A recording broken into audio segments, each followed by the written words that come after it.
তোমাদের খুবই একটি গুরুত্বপূর্ণ অঙ্ক করে দেখানো হবে এই ভিডিওতে। দেখো এখানে বলতেছে যে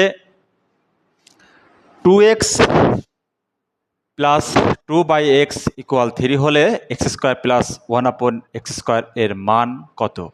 আমাদেরকে এইটার মান বের করতে হবে। তো দেখো প্রথমে কি দেওয়া আছে, প্রথমে দেওয়া আছে হচ্ছে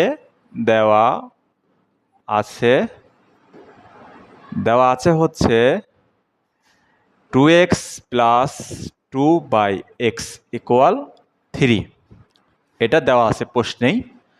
যদি আমরা এখানে 2 কমন নিই কি হবে? 2 কমন নিলে হবে x প্লাস 1/x ইকুয়াল 3 বা x প্লাস 1/x ইকুয়াল 3/2।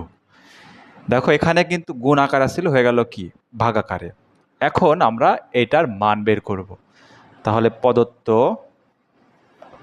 প্রদত্ত রাশি সমান x² প্লাস 1/x²।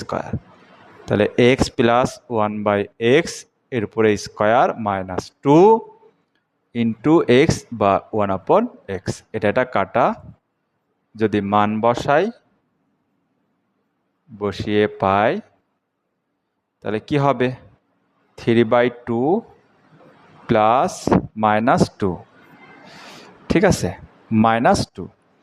এই অঙ্কটাই আমি যদি এখানে করি তাহলে কি হবে? 9/4 -2 লসাগু 4 হবে, 9/8 1/4।